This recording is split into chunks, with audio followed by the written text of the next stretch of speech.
This is an atom. This is its nucleus. The nucleus is composed of protons and neutrons, but how is it actually built? It's more complicated than you may think. For starters, protons don't like to stick together. Like these magnets, their similar charges lead to repulsion. If the nucleus is going to contain multiple protons in a tiny space, we're going to need a strong force. Conveniently, we have one. The strong force is one of the four fundamental forces of the universe, alongside gravity, electromagnetism, and the weak nuclear force. The force's effects are transmitted by a force carrier. For example, the photon is the force carrier for the electromagnetic force. When two like-charged particles come close to one another, one emits a virtual photon and the other absorbs it, altering both particles' momenta and creating repulsion like we saw in the magnets earlier. The strong force only acts on particles with color, the strong charge. But protons and neutrons aren't colored, so the strong force doesn't directly act upon them. However, they are composed of colored particles called quarks. There are 6 flavors of quark, and they can carry one of 3 color charges, red, green, or blue. The strong force locks quarks inside color-neutral white particles called baryons and mesons. Baryons, which include protons and neutrons, have 1 quark of each color charge. Mesons, on the other hand, have a quark and an antiquark.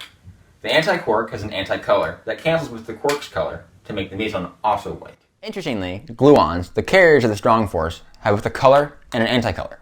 Because the strong force acts on particles with color, gluons self-interact, causing the strong force to get stronger as we pull quarks farther and farther apart.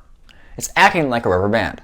The more you pull on it, the harder it pulls back. How can the strong force hold the colorless components of the nucleus together if it only interacts with colored particles like quarks? As quarks bounce around inside color-neutral particles, the residual effects of the strong force can cause interactions outside. There are 2 ways of looking at this residual interaction.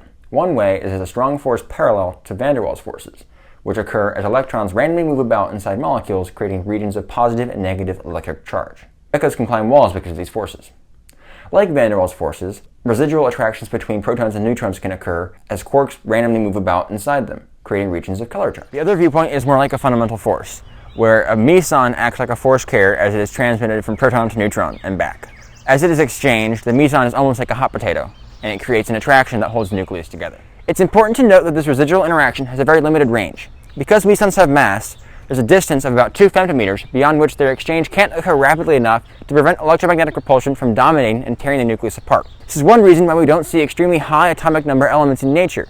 Their nuclei would be so large that the residual strong force couldn't keep them together. The strong force's 2 faces can be confusing.